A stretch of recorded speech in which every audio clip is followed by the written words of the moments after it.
ನಮಸ್ಕಾರ ಸ್ನೇಹಿತರೆ, ಇವತ್ತಿನ ನಮ್ಮ ಟಾಪಿಕ್ ಬೆಂಗಳೂರು ಮತ್ತು ಪುಣೆ ಎಕ್ಸ್ಪ್ರೆಸ್ ಹೈವೇ. ಇದು ಒಂಥರ ಈ ರೀಜನಲ್ಲಿ ಒಂದು ಲಾಸ್ಟ್ ಹೋಪ್ ಅಂತಲೇ ಅನ್ಬೋದು. ಯಾಕಂದರೆ ತುಮಕೂರಲ್ಲಿ ಇಂಡಸ್ಟ್ರಿಯಲ್ಸ್ ಬರ್ದೇ ಇರೋ ಕಾರಣ ಅದಾದ ನಂತರ ಈ ರೀಜನಲ್ಲಿ ಅಷ್ಟೇನು ಡೆವಲಪ್ಮೆಂಟ್ ಆಗ್ತಾಯಿಲ್ಲ. ಸೊ ಈ ಗ್ರೀನ್ ಫೀಲ್ಡ್ ಪ್ರಾಜೆಕ್ಟ್ ಏನಾದರೂ ಒಂದು ಚೇಂಜ್ ಮಾಡುತ್ತಾ, ಒಂದು ಗೇಮ್ ಚೇಂಜರ್ ಆಗುತ್ತಾ ಅಂತ ನೋಡಬೇಕು.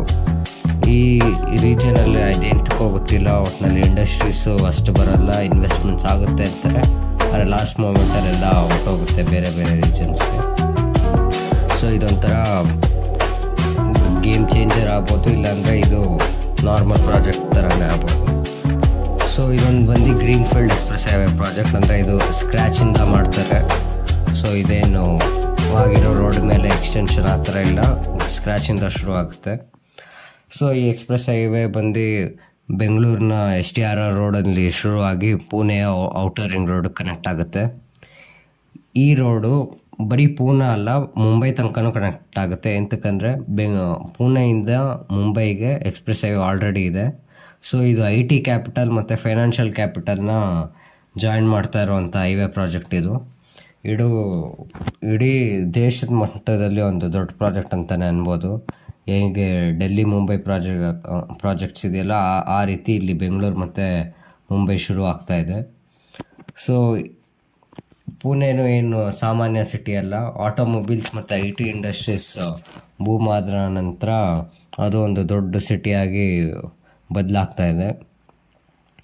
ಸೊ ಈ ಪ್ರಾಜೆಕ್ಟ್ನ ಖರ್ಚು ವೆಚ್ಚ ಬಂದು 40,000 to 50,000 ಅಂತ ಈಗ ಲೆಕ್ಕ ಹಾಕ್ತಾ ಇದ್ದಾರೆ. ಅದಾದ ನಂತರ ಈ ಪ್ರಾಜೆಕ್ಟ್ನ ಮಾಡ್ತಾ ಇರೋದು ಬಂದು national highways authority of India. ಅದಾದ ನಂತರ ಈ ಎಕ್ಸ್ಪ್ರೆಸ್ ಹೈವೇ ಇನ್ನೊಂದು 3 to 4 ವರ್ಷದಲ್ಲಿ ಓಪನ್ ಆಗ್ಬೋದು ಅಂತ ಇದ್ದಾರೆ. ಈ ಎಕ್ಸ್ಪ್ರೆಸ್ ಹೈವೇ ಹತ್ತತ್ರ 7 ಅವರ್ಗಳನ್ನ ಕಮ್ಮಿ ಮಾಡುತ್ತೆ ಟ್ರಾವೆಲ್ ಟೈಮ್. ಅಂದರೆ ಈಗ ಬೆಂಗಳೂರಿಂದ ಮುಂಬೈಗೆ ನೀವು ಹತ್ತತ್ರ 14 to 16 ಅವರ್ ಆಗುತ್ತೆ ಹೋಗೋಕ್ಕೆ. ಈ ಎಕ್ಸ್ಪ್ರೆಸ್ ಹೈವೇ ಆದ ನಂತರ ಅದು 8 ಅವರ್ ಆಗುತ್ತೆ ಅಂತ ಎಸ್ಟಿಮೇಷನ್ ಇದೆ.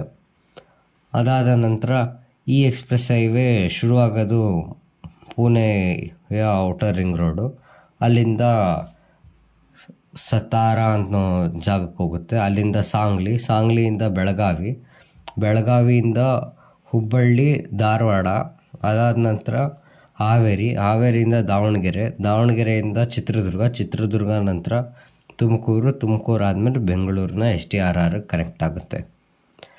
ಎಂತಕ್ಕೆ ಈ ರೀಜನ್ಗೆ ಇದು ಲಾಸ್ಟ್ ಹೋಪ್ ಅಂದರೆ, ಇದು ತುಮಕೂರನ್ನು ಕನೆಕ್ಟ್ ಮಾಡೋದ್ರಿಂದ ತುಮಕೂರಿಗೆ ಟ್ರಾವೆಲ್ ಟೈಮ್ ಮತ್ತು ಡಿಸ್ಟೆನ್ಸ್ ಕೂಡ ಕಮ್ಮಿ ಆಗುತ್ತೆ.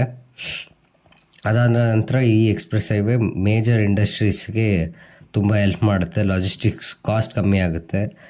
ಹಿಂದೆ ಎಲ್ಲ ಮಾತಾಡಿರೋ ಥರ ಈ ಎಕ್ಸ್ಪ್ರೆಸ್ ಹೈವೇನು ದೊಡ್ಡ ಇಂಪ್ಯಾಕ್ಟ್ ಮಾಡುತ್ತೆ ಅಂತ ಅಂದ್ಕೊಂಡಿದ್ದೀವಿ. ಸೊ ಇದು ಇವತ್ತಿನ ವಿಡಿಯೋ. ಮುಂದಿನ ವಿಡಿಯೋದಲ್ಲಿ ಸಿಗೋಣ. ನಮಸ್ಕಾರ.